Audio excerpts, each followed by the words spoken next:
Ya saudara, Bapak Ibu sekalian, saya akan bacakan satu ayat firman Tuhan yang merupakan satu acuan dalam perjanjian baru, ya. Ibrani pasal 1 ayat 1 sampai dengan ayat yang keempat. Setelah kita baca, kita masuk dalam doa sekali lagi. Kita mohon pimpinan Tuhan. Ibrani pasal 1 ayat 1 sampai dengan ayat yang keempat. Setelah pada zaman dahulu Allah telah berulang kali dan dalam berbagai cara berbicara kepada nenek moyang kita dengan perantara nabi-nabi, maka pada zaman akhir ini Ia telah berbicara kepada kita dengan perantaraan anaknya. Jadi sekali lagi perbedaannya jelas. Jadi dulu nabi-nabi, sekarang anaknya. Jadi Ibrani ini dengan jelas mengatakan bahwa nabi-nabi itu sudah digenapi dalam anaknya. Saya ulangi, yang telah Ia tetapkan sebagai yang berhak menerima segala yang ada. Oleh Dia Allah telah menjadikan alam semesta. Ia adalah cahaya kemuliaan Allah dan gambar wujud Allah, dan menopang segala yang ada dengan firman-Nya yang penuh kekuasaan. Dan setelah Ia selesai mengadakan penyucian dosa, Ia duduk di sebelah kanan Yang Maha Besar, di tempat yang tanda petik maha tinggi sebenarnya, jauh lebih tinggi daripada malaikat-malaikat, sama seperti nama yang dikaruniakan kepadanya jauh lebih indah daripada nama mereka. Mari kita berdoa. Bapa, kami bersyukur jika anak-Mu yang tunggal, Putra Allah yang maha hidup, yang sudah mengalahkan maut, yang memberikan kekuatan pada kami dan yang membukakan banyak hal dalam kehidupan kami tentang keselamatan dan bahkan hati dan kehendak Tuhan sendiri. Dan Dialah Nabi di atas segala Nabi, dan Dialah Raja di atas segala Raja, dan Tuhan di atas segala Tuhan. Dan kami percaya Tuhan, Nabi yang sempurna adalah bukan Nabi yang penuh dengan dosa. Nabi yang sempurna, Nabi yang sebagai imam besar yang mempersembahkan hidupnya tanpa cacat celah. Dan itulah anak-Mu yang Kau utus.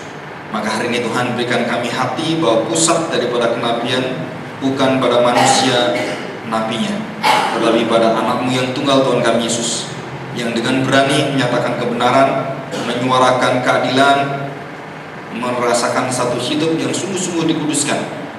Bahkan Engkau sendiri Tuhan sebagai junjungan dan Bapa yang mulia, menjadi bersekutu bersatu dengan anak-Mu dan menjadi model bagi gereja yang akan disempurnakan. Hari ini kami mohon bimbingan dan roh Tuhan supaya kami dapat mengerti masalah-masalah yang ada secara kehidupan kami sehari-hari, dan bahkan tantangan-tantangan akhir zaman yang tambah hari bukan tambah kecil tetapi semakin begitu licin dan begitu licik. Dan bahkan Tuhan juga kami masa yang sulit ini kadang-kadang kami merasa tidak mampu karena begitu besarnya ajaran-ajaran yang banyak menyesatkan gereja, bahkan yang memalsukan ajaran-ajaran yang benar itu Tuhan, sehingga kami kebingungan. Tetapi kami bersyukur jika Roh-Mu yang kudus melalui firman mengingatkan kami kembali tentang jabatan Nabi ini yang banyak diselewengkan. Kami serahkan hati kami di dalam nama Tuhan kami Yesus. Amin. Dan surah ini saya bacakan karena ini penggenapan dari kenabian yang ada dalam perjanjian lama, dan itu semua digenapi dalam satu jabatan yang secara khusus, yaitu di dalam kuasa hidup Tuhan Yesus Kristus. Jadi ini luar biasa sekali. Jadi satu-satunya ayat yang dengan jelas mengatakan bahwa kenabian itu sebenarnya secara kesempurnaan itu sudah disempurnakan oleh Kristus, ya. Nah, kita akan membuka Ulangan.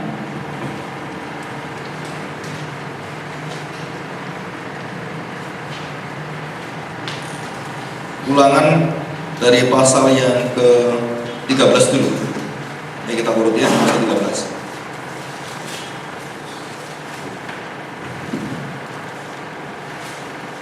Saya akan bacakan. Apabila di tengah-tengahmu muncul seorang nabi atau seorang pemimpi, dan ia memberitahukannya kepadamu suatu tanda atau mujizat, dan apabila tanda dan mujizat yang dikatakannya kepadamu itu terjadi, bukan tidak terjadi, terjadi dan terlaksana mujizat dan tanda itu, dan wujudnya itu nyata dan bisa dicek dan bisa dibuktikan.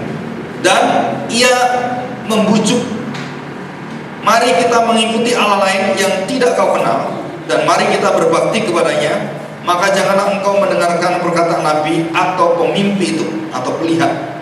Sebab Tuhan Allahmu mencoba engkau untuk mengetahui apakah kamu sungguh-sungguh mengasihi Tuhan Allahmu dengan segenap hatimu dan dengan segenap jiwamu.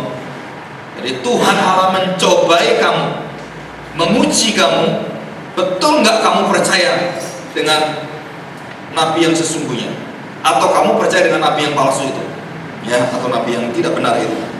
4, Tuhan Allahmu harus kamu ikuti, kamu harus takut akan Dia, dan kamu harus berpegang pada perintahnya. Suaranya harus kamu dengarkan, kepadanya harus kamu berbakti dan berpaut. Nabi atau pemimpi itu haruslah dihukum mati, karena ia telah mengajak murtad terhadap Tuhan Allahmu, yang telah membawa kamu keluar dari tanah Mesir dan yang menebus engkau dari rumah perbudakan, dengan maksud untuk menyesatkan engkau dari jalan yang diperintahkan Tuhan Allahmu kepadamu untuk dijalani. Demikianlah harus kau hapuskan yang jahat itu dari tengah-tengahmu. Jadi nabi itu memberikan kita semacam jalan di masa mendatang, pengarahan, ya. Kita buka pasal yang ke-18.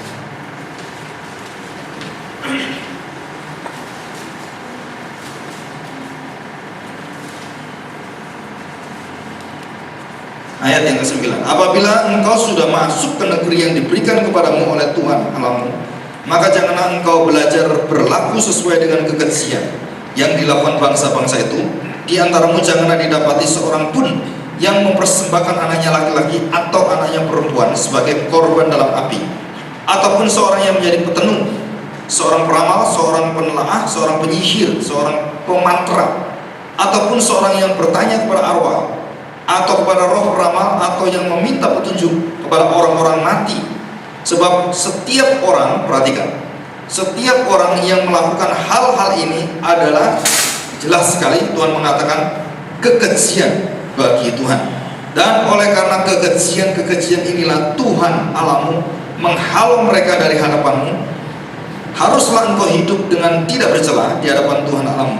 Sebab bangsa-bangsa yang daerahnya akan kau duduki ini mendengarkan kepada peramal atau petenung, tetapi engkau ini tidak diizinkan Tuhan Allahmu melakukan yang demikian. Seorang nabi dari tengah-tengahmu, dari antara saudara-saudaramu, sama seperti aku, akan dibangkitkan bagimu oleh Tuhan Allahmu.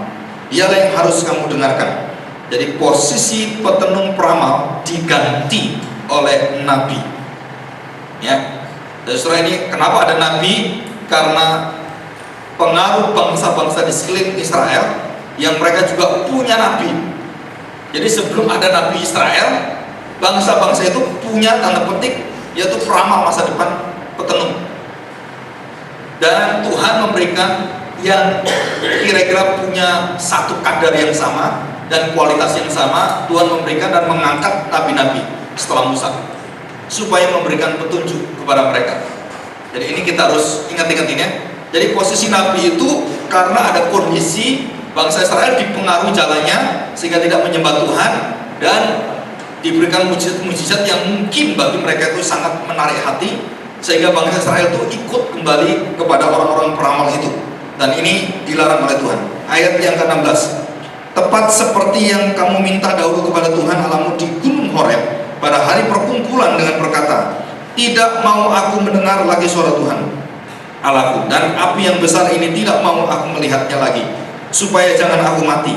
Lalu berkatalah Tuhan kepadaku, apa yang dikatakan mereka itu baik.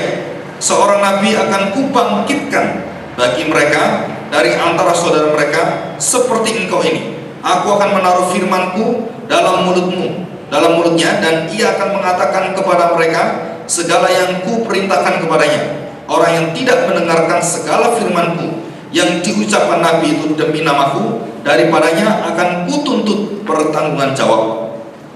20. Tetapi seorang nabi yang terlalu berani untuk mengucapkan demi namaku perkataan yang tidak kuperintahkan itu dikatakan olehnya, atau yang berkata demi nama Allah lain, nabi itu harus jawabannya sama, mati. Nah, saudara, kenapa kita belajar posisi ini, yaitu khususnya nanti kita memuncak berlanjut gitu ya. Dari bulan depan itu kita Mesias palsu, Injil palsu, dan Antikris. Nah, saudara, kita belajar nabi-nabi palsu dulu. Kenapa? Karena bermulanya itu dari nabi ini. 5 tahun ini gerakan kenabian di dalam gereja Tuhan itu mulai banyak. Buku-bukunya mulai keluar. Saudara, kalau dilihat di toko-toko buku ya, nah, saudara perhatikan baik-baik.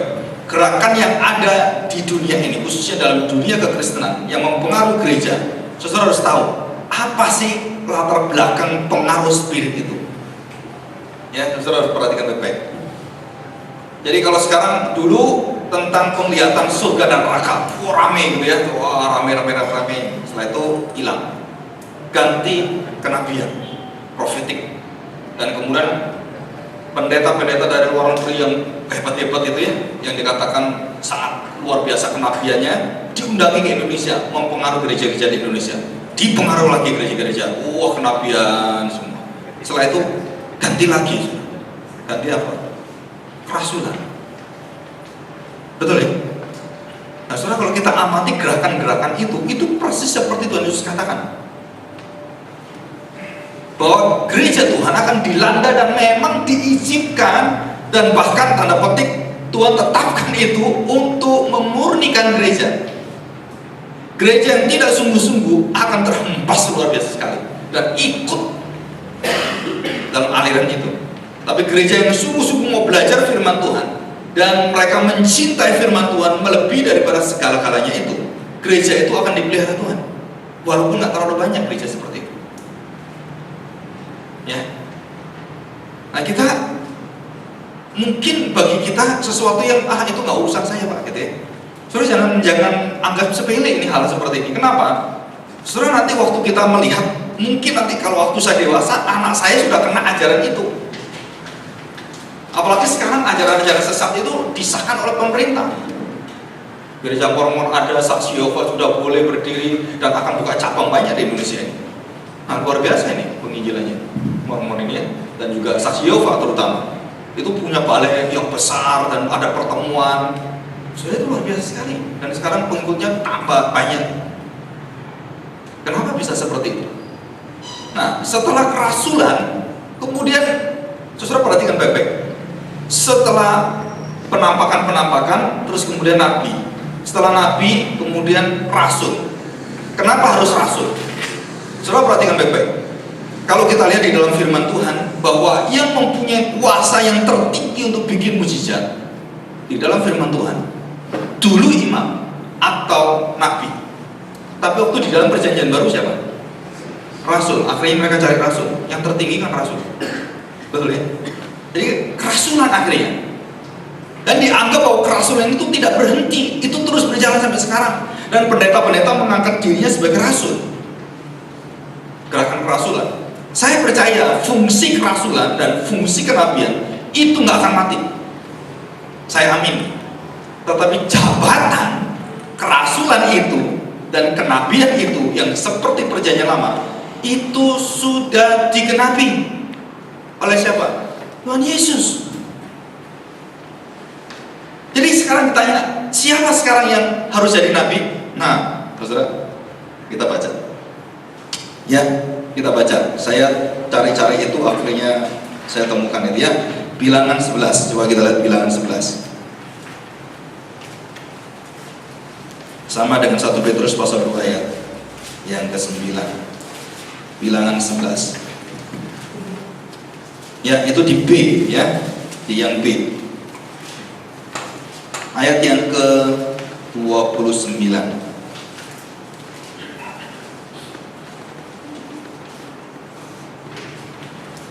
Ya, perhatikan. Ini perkataan dari Musa. Musa mengatakan, tetapi Musa berkata kepadanya, apakah engkau giat, begitu giat mendukung diriku? Perhatikan. Kalau seluruh umat Tuhan menjadi apa? Menjadi nabi. Perhatikan. Kalau seluruh umat Tuhan menjadi nabi, Gimana? Oleh karena Tuhan memberi rohnya hinggap kepada mereka, kemudian kembalilah Musa ke tempat perkemahan, dia dan para tua-tua Israel. Nah, saudara perhatikan, ayat ini cuma sekali dalam perjanjian lama. Jadi Musa itu melihat satu pandangan yang luar biasa. Jadi bukan hanya nanti, bukan dia yang memimpin Israel, bukan dia yang jadi nabi, kan? Semua bangsa pilihan itu jadi nabi. Dan bagi Daud juga sama. Kami adalah umat raja dan kami adalah anak-anak raja. Jadi kita semua raja, nabi raja, dan juga kita semua imam. Nah, saudara, kita baca pengungkapannya di 1 Petrus. Kita baca ya, 1 Petrus pasal 2 ayat yang ke-9. Nah, perhatikan baik-baik. Ini bukan jabatan. Ini adalah satu panggilan jati diri orang percaya. Nah, saya akan cerita sedikit tentang kekasan gereja Gloria itu ya. Saudara kalau tahu, nanti saya akan bicarakan sedikit aja. Pasal 2 ayat yang 9. Tetapi kamulah, jadi siapa kamu itu? Gereja Tuhan. Setiap orang percaya, tidak terkecuali dan tidak ada yang didiskriminasi.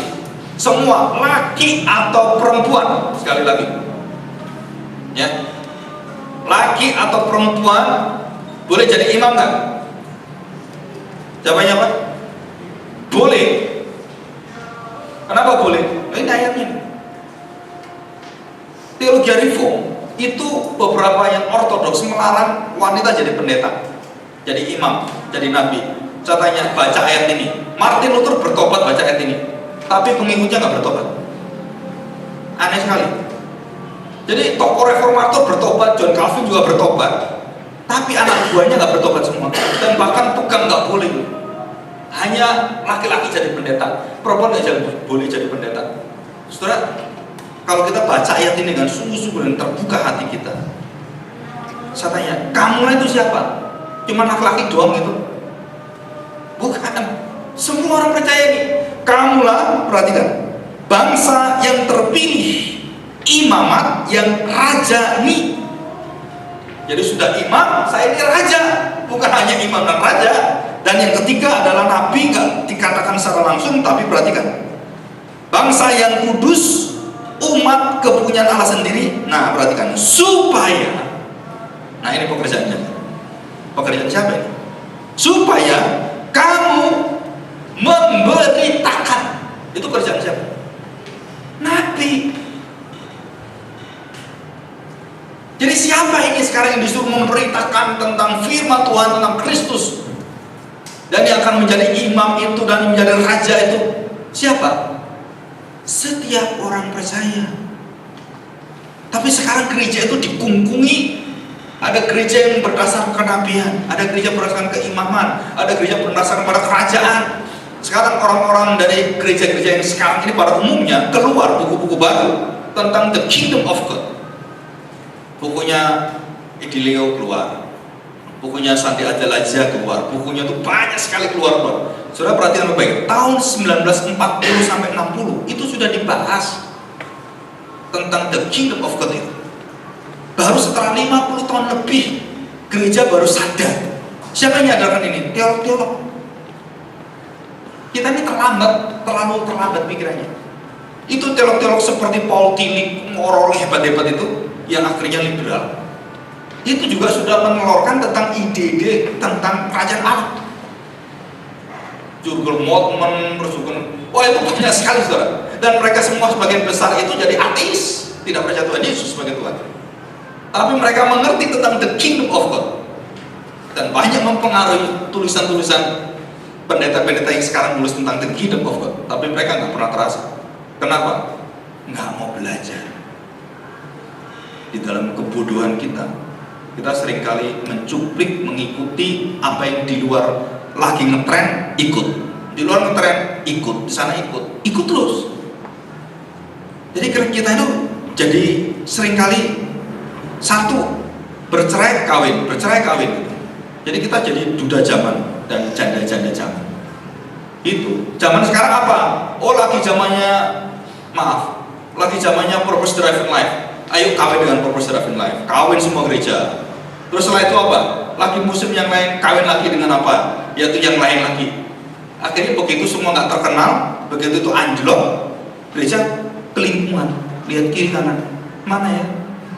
Padahal sudah jelas ini firman Tuhan katakan bahwa engkau ini imam, engkau ini rajani, dan engkau adalah nabi. Dan siapakah yang mempunyai jabatan tiga itu dan menyempurnakan tiga jabatan itu? Jawabannya Kristus Tuhan kita. John Calvin dalam bukunya Institutio membahas khusus tentang tiga jabatan Kristus. Tetapi gereja Presbyterian yang dari Amerika, Eropa, semua sampai di Indonesia nggak ada yang bahas ini. Kenapa? Itu jadi pertanyaan dalam pemikiran saya. Padahal nanti gereja menyambut Kristus adalah gereja yang mencintai Kristus dan membahas serta menjadikan itu menjadi satu visi gereja. Banyak gereja yang maunya the kingdom of God, tapi kekudusan, kebenaran nggak mau. Kenapa saya katakan kekudusan, kebenaran nggak mau? Karena kebenaran itu dipegang oleh nabi, kekudusan dipegang oleh imam, dan kuasa kerajaan yang untuk punya kuasa ke dunia, nah mereka maunya yang itu, kuasa yang keadilannya, kuasa yang mempengaruhi manusia.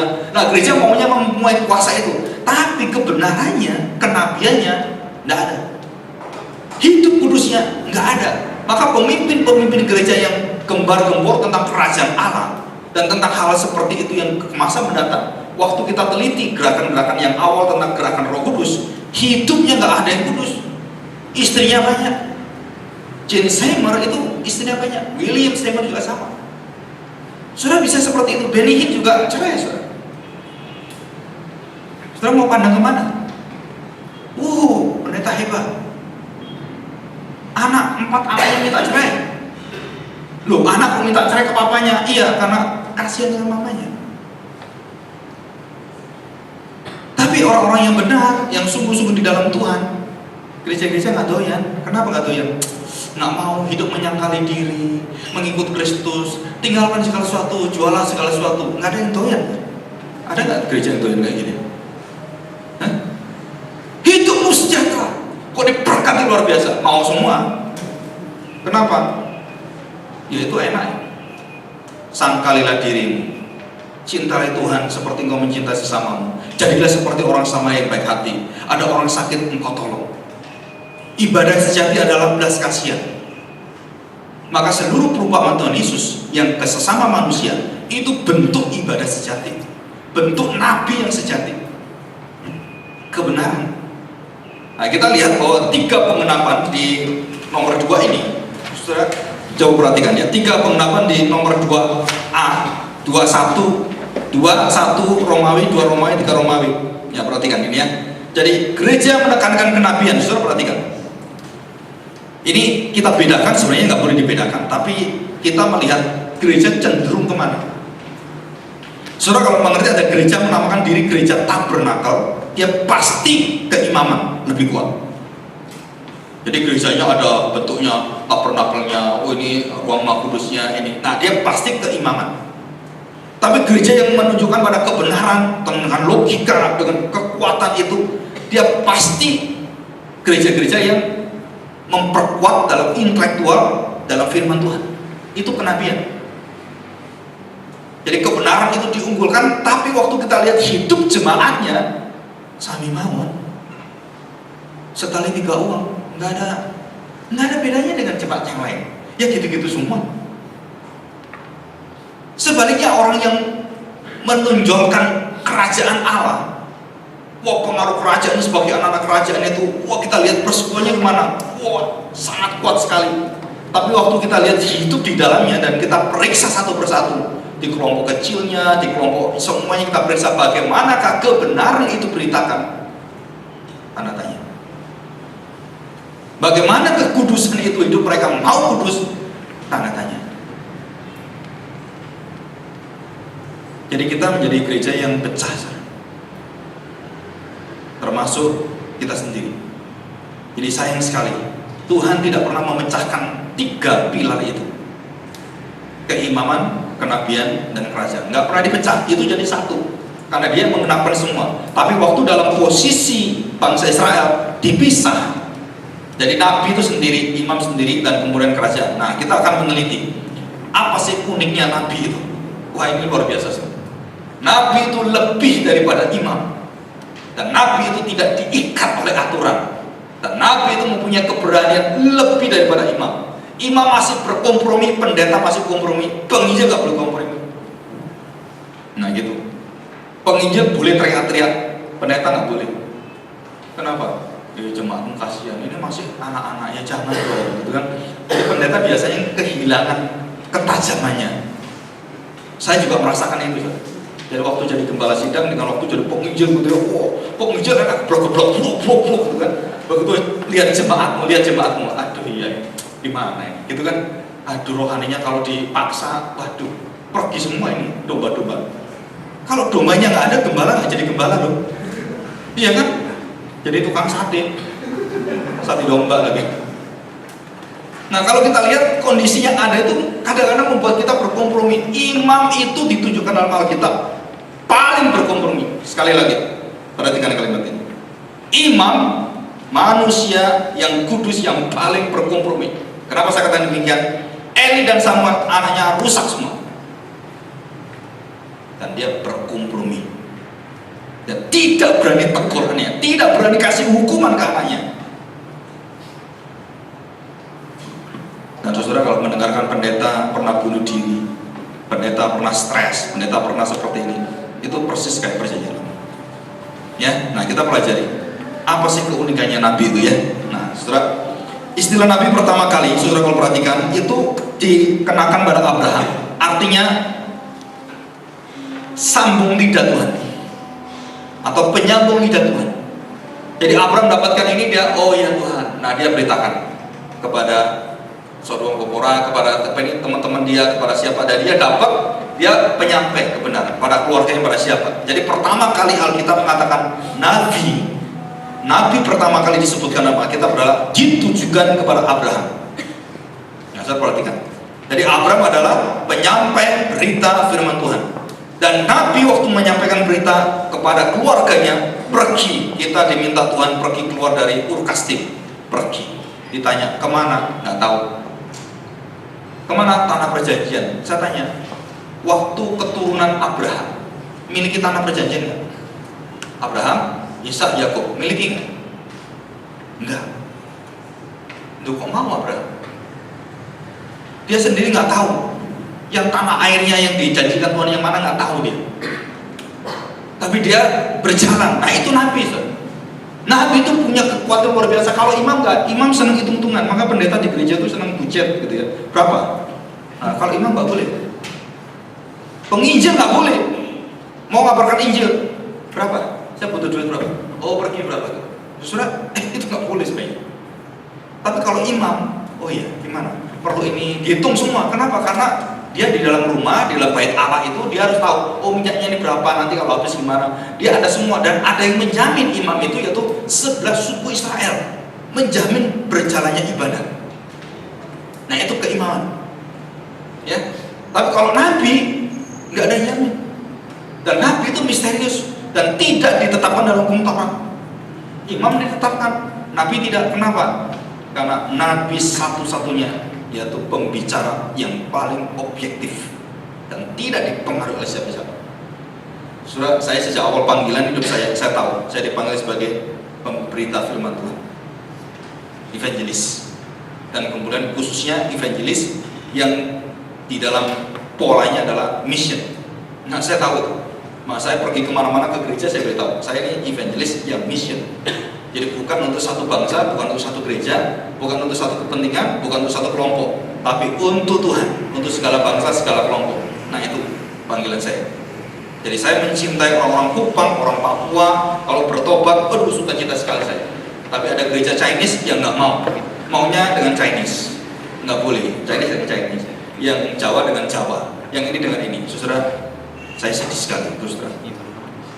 Setiap kali dari gereja yang tetap berkumpul dengan iman kuburan seperti itu, bagaimana Tuhan mau datang? Kalau kita berkumpul cuman ya, jangan kemana-mana. Bagaimana orang Amerika bisa kirim ke Indonesia, jadi nabi di Indonesia? Orang kulit putih datang ke sini, ke orang yang Papua seperti itu? Kok mau? Saudara, itulah kenabian. Tidak memandang ras, tidak memandang kebenaran. Engkau siapapun percaya pada Tuhan, aku sukacita. Baik engkau Chinese, Jawa, Batak, apa dari Makassar, yang Malembut, kan ada Malembut juga kan Makassar, iya kan? Nah, pokoknya kamu begitu percaya surga itu bersorak-sorai, saya juga sorak-sorai. Nah, itu nabi. Jadi nabi itu kenceng gitu, kenceng, lempeng, lurus, nggak kemana-mana. Itu nabi. Ya, kita butuh kenabian itu di gereja sebenarnya. Ya, fungsi nabinya. Oke, setelah kita lanjutkan. Sebelum Nabi Nuh, sebelumnya Nuh sudah menjadi nabi Allah penyambung lidah yang memastikan, meramalkan masa depan umat manusia. Tetapi tidak ada kata-kata nabi bagi Nuh. Dan Nuh sudah berfungsi sebagai nabi. Ya, mengapa dimulai dari Abraham? Nabi itu disebutkan karena Abraham akan memimpin dan melahirkan 12 suku bangsa Israel. Dan di dalam 12 suku bangsa Israel akan ada masa depan kepemimpinan Nabi. Bisa ngerti ini ya? Nuh nggak ada. Jadi Nuh itu nggak disebut Nabi. Kenapa? Karena dia hanya penyambung lidah Tuhan, tapi tidak ada gelar nabinya, nggak ada. Jadi Nuh sebenarnya Nabi. Kalau saya percaya dia tetap Nabi, tapi tidak ada sistemnya. Ya, termasuk juga Melkisedek, termasuk Ayub yang bukan orang Israel. Dia juga mempunyai fungsi memberitahukan, juga sama. Ya, oke. Selanjutnya kita lanjutkan. Pengenapan nabi keimiman sudah saya jelaskan. Ajaran Kristus tentang nabi-nabi palsu dan ajaran Yohanes itu kalau ada waktu kita bahas. Nah, sudah 3 jabatan.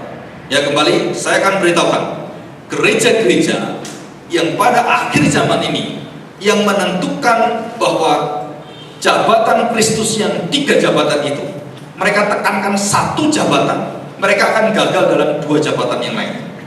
Ngerti ya? Saya menekankan kebenaran kenabian, wah teriak-teriak terus gitu. Saudara, jujur bahwa dia tidak bisa mempunyai jemaat dan dia tidak bisa mengembalakan jemaat, dia tidak bisa untuk menjadi imam. Kenapa? Karena dia kenceng terus, wah seperti itu, dan tidak ada perasaannya. Dia sikat terus seperti itu.